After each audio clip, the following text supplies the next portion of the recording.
பேராசிரியர் பாலசுப்ரமணியத்தின் ஆசிரியரும் நண்பரும் உடன்பிறவா சகோதரருமான திட்டக்குழுவின் முன்னாள் தலைவர் பேராசிரியர் டாக்டர் திரு மு. நாகநாதன் அவர்களை நினைவேந்தல் உரையாற்ற அன்போடு கேட்டுக்கொள்கிறோம்.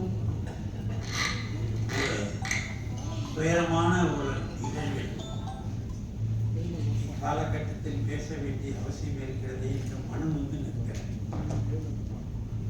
ஏனென்றால் இந்த விழாவிற்கு தலைமையேற்கும் அருமை நண்பர், ஆரோக்கிய நண்பர், மாண்புமிகு நீர்வளத்துறை அமைச்சர் துரைமுருகன் அவர்களே, எனக்கு முன்னால் உரையாற்றிய நாடாளுமன்ற உறுப்பினர் திருச்சி சிவா அவர்களே, முன்னாள் நாடாளுமன்ற உறுப்பினர் DKS இளங்கோவன் அவர்களே, சட்டக்கதிர் ஆசிரியர் முனைவர் சம்பத் அவர்களே, முன்னாள் நாடாளுமன்ற உறுப்பினர் முகமது சகி அவர்களே, சிறிது நேரம் உரையாற்றிய நல்லி குப்புசாமி அவர்களே, எனது அருமை கல்விகள், எனது அருமை பிள்ளைகள் பாலமுருகன் அவர்களே, அருண் அவர்களே, மரியாதைக்குரிய அன்புக்குரிய திருமதி லட்சுமி அவர்களே, பாலு குடும்பத்தினர்களே, நண்பர்களே, எல்லோருக்கும் எனது முதல் வணக்கத்தை தெரிவித்துக் கொள்கிறேன். 79 எனக்கு முன்னால் என் மகன் 7 பேசினார். ஒரே ஒரு நிகழ்ச்சி 7 எனக்கு 2வது மகன் 79. அப்போ தான் பாலசுப்ரமணியம் என்கிட்ட வந்து எம்ஃபில் வந்து சேர்றார், டீச்சர் கேண்டிடேட்டாக. இது எப்படி தெரிஞ்சதோ தெரியல, நான் ஆஸ்பத்திரிக்கு போயிட்டுருக்கேன், அங்கே போய் நிற்கிறார் ஆஸ்பத்திரி வாசல். எனக்கு மகன் பிறந்திருக்கான்னு தெரிஞ்சு ஒரு சீட் பாக்ஸ் எடுத்துக்கிட்டு நிற்கிறார். எனக்கு அதிர்ச்சியாக இருக்குது. நான் யாருக்கும் பல்கலைக்கழகத்தில் கூட சொல்லலை, இவர் வந்து நிற்கிறார், கேள்விப்பட்டு வந்து நிற்கிறார். அந்த முதல் மகனாக சரி, எனது 2வது மகனாக சரி, 3வது மகனாக இருந்தாலும் அவர் தான் இவர் ஏழுன்னு சொன்ன மாதிரி மாமான்னு சொல்லுவாங்க. எது இருந்தாலும் அவங்கள அழைச்சிட்டு போகாத சென்னையில் ஓட்டலே கிடையாது. அந்த அளவுக்கு அன்பு செலுத்திய ஒருவர் இருக்கார். 2வது பாடம் அவரை பற்றி இங்கே நமக்கு சகி அவர்கள் சொன்னார். ரொம்ப அறிவு கூர்மையானவர், அதே நேரத்தில் ரொம்ப அடக்கமாக இருப்பார். அவர் எம்பில் வந்து சேர்றாங்க, ஆசிரியர்களும் வந்து சேர்றாங்க, நேராக முதுகலை படித்த MA படித்த மாணவர்களும் சேர்றாங்க. 25 பேர் அந்த எம்பில் வகுப்பில் முதலாண்டு அப்போ தான் வருது. அதுக்காக UGC ஸ்பெஷலாக ஆசிரியர்கள் படிக்கிறதுக்கு அனுப்புகிறாங்க. 5 ஆசிரியர்கள் வீட்டை வந்து சேர்ந்தாங்க. அதில் 4 பெரிய நிலையில் இருக்காங்க. டாக்டர் சிவகுமார், பேராசிரியர் ராகவன், சிவபுண்ணியம் திருச்சியில் இருக்காரு. இவங்க வந்த பிறகு சென்னை பல்கலைக்கழகத்தின் முன்னாள் துணைவேந்தராக இருந்த துரைசாமி என்பவர் அப்போ தான் மாநில கல்லூரியிலையும் வந்து என்கிட்ட வந்து சேர்றார். இவங்களுக்குள்ள ஒரு போட்டி நடக்குது. போட்டி பார்த்தா இந்த 3 தேர்வுலையும் 3 பேப்பர்லையும் பாலசுப்ரமணியம் தான் முதல் பார்ப்பாங்க.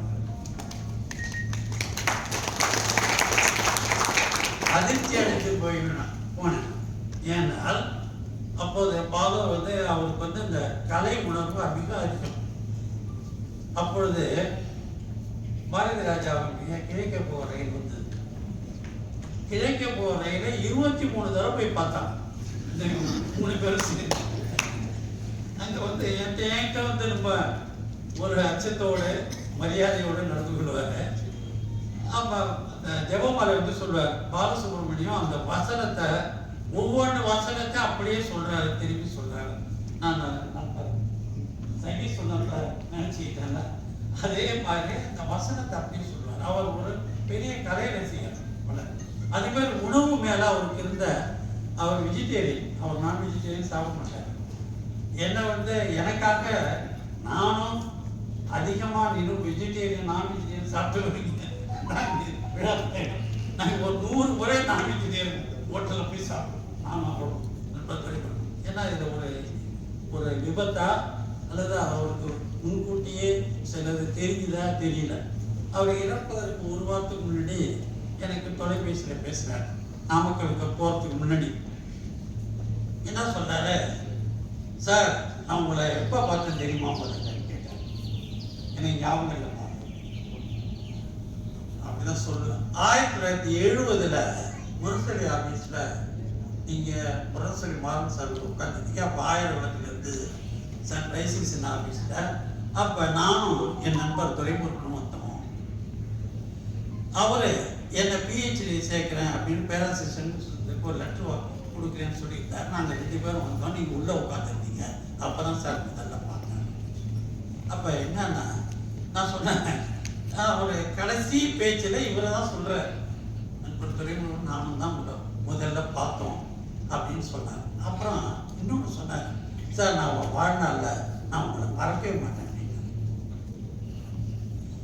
என்னடா இப்படி சொல்றாரு, என்ன பால் இப்படி சொல்ல? இல்லை சார், எங்க அம்மா எனக்கு உடல்நிலை பாதிக்கப்பட்டது.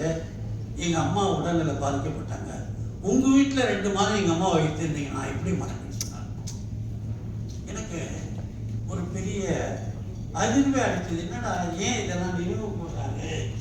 எனக்கு ஒரு அம்மாவை நினைச்சு சொல்றாரு, எங்க அம்மாவை 2 மாதம் நீங்க உங்க வீட்டில் தானே வைத்திருக்கீங்க. ஏனென்றால் இது எதுக்கு சொல்றேன்னா, அவரை ஏன் இப்படி எங்க அம்மாவை பார்த்துக்கிட்ட மாதிரி தான் அவங்க அம்மாவை பார்த்துக்கிட்டாங்க. ஏன்னா அவங்க அம்மாவும் அவரோட உயர்ந்த தகமை படைத்த ஒரு தாய். எங்க வீட்டில் இருக்கிறதுக்காக என் மகன்கள்லாம் இருக்காங்க. அவங்களுக்கு ஒரு கொடிய நோய் தாக்கப்பட்டது. அது பாதிக்கப்படக்கூடாதுங்கிறதுக்கு அந்த ரூமில் போவாங்க. நான் தான் போய் அம்மா சாப்பிடுங்க வாங்கன்னு சொல்றேன். அவங்க உயர்ந்த தகமை படைத்த தாய். அது மாதிரி அவங்க மாமனார் இருந்தார். அவரும் ஒரு சுதந்திர போராட்ட வீரர். ஏன்னா நேதாஜி படையில இருந்தவர். அவரும் ஒரு தகமை படைத்த ஒரு மாமனார். அதே மாதிரி எனது அன்பு சகோதரி லட்சுமி அவர்கள் வாழப்பட்ட துயரங்களில் எல்லாம் தொடர்ந்து அவருடன் உடன் இருந்தவர். அதை பற்றி அவங்க கொஞ்சம் வீர சேர்ந்தவங்கன்னு தான் நான் சொல்லுவேன். ஏன்னா அவருக்கு உடம்பு சரியில்லைங்கிற நேரத்தில் நான் சேலத்துக்கு போகிறேன். அவரை எனக்கு அந்த அலர்ஜி பருத்திங்க அலர்ஜிங்கிறதுனால, சார் எனக்கு கிட்ட வராதிங்கிறாரு. நான் சொன்னேன், வாங்க அதெல்லாம் வாங்க, கையை பிடிச்சி இழுக்கிறான். இவன் கையை இழுக்காரு. நான் தான் அவரை சென்னைக்கு ஒரு ஏசி டாக்ஸியில் அழைச்சிட்டு வந்தேன். ஜேசுடியான் பற்றி காட்டினா அவர் சொல்கிறாரு, ஜேசுடியான் பற்றி எந்த நோயும் இல்லை, இது ஒரு பேரத்தீனியம் அலர்ஜி, இதை சரி பண்ணி நான் வாங்கினாங்க. 2 நாள் இவர் இந்த தாஸ்பகாஸ் ஹோட்டலில் இருந்தப்பே இவர் உடல்ல பெரிய மாற்றம் ஏற்பட்டிருக்குது, கவலைப்படாதீங்க நான் கூட சொன்னேன். அப்ப நான் தீவிர திமுகங்கிறது எல்லாருக்கும் தெரியும். இவர் நண்பர் துரைமுருகன் அப்ப மெட்ராஸ் யூனிவர்சிட்டி சிண்டிகேட் வராரு. சட்டமன்றம் முடிஞ்சு ரூமுக்கு நான் அங்கே தான் உட்காந்து. அந்த நேரத்தில் இவர் அரங்கநாயகத்திட்ட போய் நான் போய் கேட்கிறேன். அரங்கநாயகர் மறைந்து விட்டால் கூட நான் அவர் மறைந்த போது ஒரு இரங்கல் செய்தியை நான் பதிவு செய்திருந்தேன். அப்போ போய் கேட்குறேன். அரங்கநாயகர் சொல்கிறாரு, யூனிவர்சிட்டி கெஸ்ட் ஹவுஸ் எல்லாம் போய் பாருங்க, இது மாதிரிங்க இவருக்கு இவர் அழைச்சிட்டு போய் ஏன் இவருக்கு இப்படி இருக்காரு கருத்து போயிட்டாரு அப்படிங்கிற. இல்லை சென்னையில் இவருக்கு நீங்கள் ட்ரான்ஸ்ஃபர் வாங்கி கொடுக்கணும் அப்படிங்கிற. அவர் அரங்கநாயகர் உடனே சொன்னாங்க, நம்மெல்லாம் திராவிட இயக்கத்தில் வளர்ந்தவர், நான் அடிப்படையில் ஒரு பெரியாரிஸ்ட், அதனால நான் நீங்கள் ஒரு பெரியாரிஸ்ட், இதையே இவ்வளோ தயக்கப்பட்டு கேட்குறீங்கன்னு அந்த இயக்குனருக்கு ஃபோன் பண்ணுறாரு. அவர் பிஏ வச்சு அவர் தர முடியாதுங்கிறார். உடனே அப்பொழுது கல்வி செயலாளராக இருந்த ராமதாஸ் ஐஏஎஸ் பேசிட்டு மறுநாளுக்குள்ளே இந்த உத்தரவு பிறப்பிட்டு சொன்னார். இப்படிலாம் ஒரு காலகட்டத்தில் திராவிட இயக்கம் இருந்தது என்பதற்காக துறைமுகத்தை நாங்கள் பேசிக்கிறது. அதான் சொன்னார், இரவுல கூட நான் இதே சிந்தனையில் இருக்கிறேன் திராவிட இயக்கத்தை பற்றி. ஏன்னா அது அருமை பெருமையை பற்றி தெரியாதவர்கள் இன்னைக்கு இருக்கிறார்கள், அதை தெரிந்து கொள்ள வேண்டும். அந்த பாலசுப்ரமணியம் ஒரு ஆசிரியராக இருந்து அவர் தன்னுடைய அறிவுத்திறனால் ஆற்றல் திறனால் அவர் பல பண்புகளில் உயர்ந்த திறனால் அவர் ஒரு திராவிட இயக்கத்தின் ஒரு அடையாளமாக தான் இருந்தார். காலேஜில் போனால் அவருக்கு முதல்ல அவருக்கு உறவினர் சொன்னால் அண்ணா அமைச்சரவையில் இருந்த மாமுத்துசாமி தான். அவர் மாமுத்துசாமிகிட்ட நிறைய தொடர்பு வச்சுருக்காரு. ஏன்னா எமர்ஜென்சியில் மாமுத்துசாமி திமுக திருப்பி சேர்ந்துட்டாரு. அப்போ இலக்கிய அணின்னு உருவாக்குறாங்க. அப்போ நான் தான் அந்த இலக்கிய அணியுடைய அமைப்பாளர், கலைஞர் எமர்ஜென்சி இல்லை. அதுக்கு தலைவர் யாருன்னா மாமுத்துசாமி தான். அப்போ பாலு வந்து சொல்கிறார், மாமுன்னு தான் சொல்லுவாங்க, மாமுத்துசாமி எனக்கு உறவினர் அவர் அப்படின்னு. ஏனென்றால் அவர் எந்த இடத்துலையும் சுறுசுறுப்பாக இருப்பார். அவர் கடைசி வரலையும் சுறுசுறுப்பாக இருந்தார். நான் ஒரே விதத்தில், நான் ஒரு விதத்தில் ஆறுதல் அடைஞ்சேன். ஒரு வாரத்துக்கு முன்னாடி டாக்ஸியில் நாமக்கல், அன்னைக்கு 104 டிகிரி வெயில், அதில் போய் நாமக்கலுக்கு போயிட்டு அங்கே திரும்புகிற நேரத்தில் தான் அவருடைய உடல்நலம் பாதிக்கப்பட்டது. அவர் ஒரு எதிலையும் அவர் கட்டுப்படுத்த முடியாது. அதாவது நேதாஜி பற்றி ஒரு வார்த்தை சொல்லுவாங்க, cannot be a person cannot be bottled in அப்படின்னு அவரை பற்றி சொல்லுவாங்க. அவர் ஒரு வளையத்துக்குள்ள அடைக்க முடியாது. பால் அப்படிதான். அவரை ஆசிரியர்களுக்கு பழகுவார், நண்பர்களுக்கு பழகுவார், கட்சிக்காரர்கிட்ட பழகுவார். ஆனால் ஒரு கொள்கையில் உறுதியாக. அதனால்தான் அகநக நெஞ்சத்து நட்பு என்பதற்கு இலக்கணமாக தான் அருமை நண்பர் பரிமுருகன் அவர்கள் அவங்க காலில் அடிபட்டு அந்த வழியோடு வந்திருக்கார். ஆகவே தான் நான் சொன்னேன், அகநக நெஞ்சத்து நட்பின் இலக்கணமாக இன்றைக்கு வீற்றிருக்கிற பரிமுருகன் அவர்கள்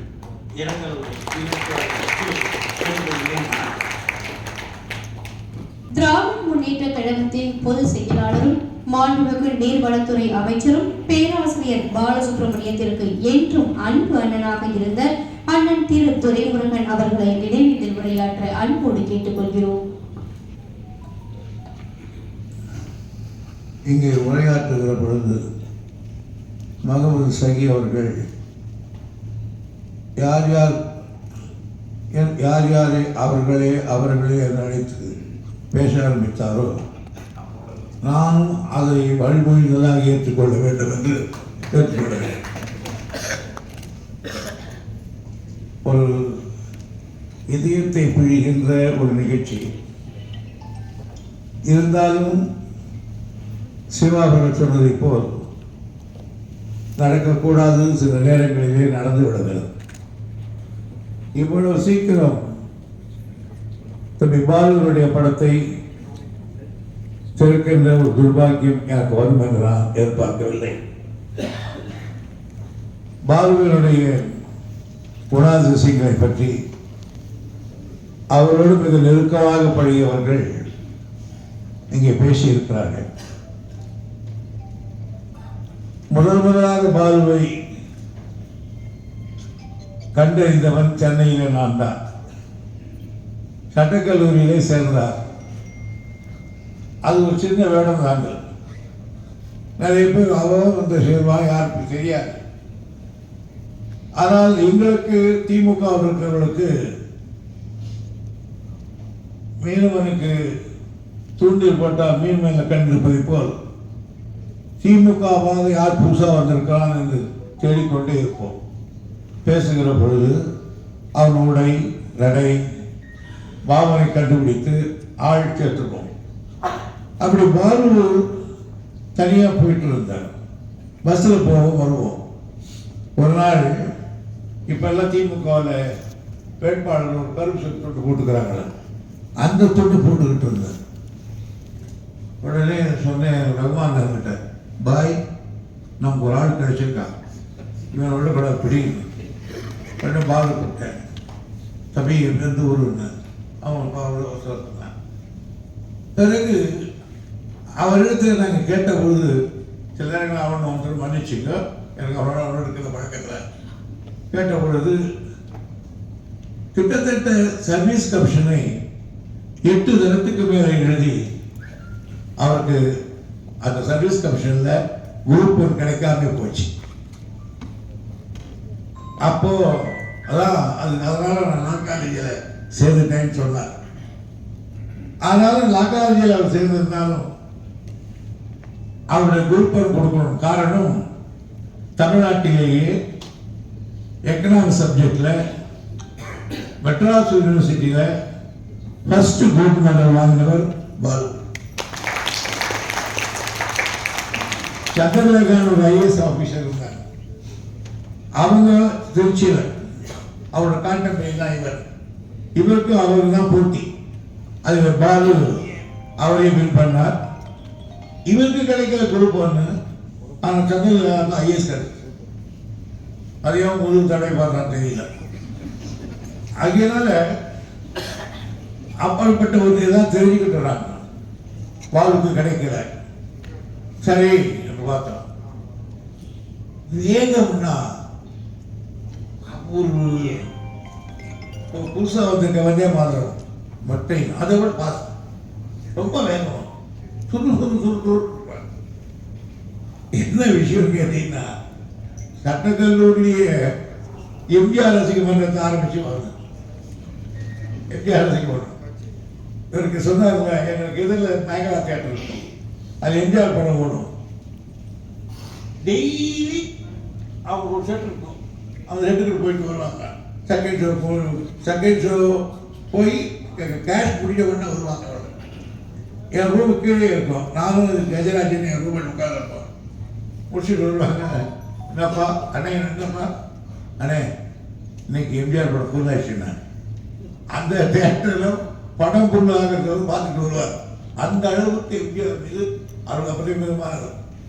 அப்பொழுது நானும் அவரால் எம்ஜிஆராலே வணக்கப்பட்டவன் தான் அவருடைய பாட்டர்கள். அதனால் எங்கள் 2 பேருக்கும் மிக நெருக்கமாக இருந்தது. ஆனால் எம்ஜிஆர் பிரிந்த பிறகு நான் பார்வை நினைச்சேன் போயிடுவார். இல்லை, சிங்கம் மாதிரி நின்று என்கிட்ட ஒரு கட்டி கொடுத்து அவரால் எனக்கு மாதம் நிதி ஒதுக்கி செலவு பண்ணி என்னை படிக்க வச்சவன். நானே ஒதுக்கிட்டேன். அப்ப நான் என்ன அப்படின்னு கேட்டேன். அந்த அளவுக்கு கொள்கையிலே ரொம்ப திறமையா இருந்தார். எல்லாத்தையும் முந்திக்கிட்டு இருப்பார். கடிகாரம் எல்லாத்தையும் பேசி வச்சு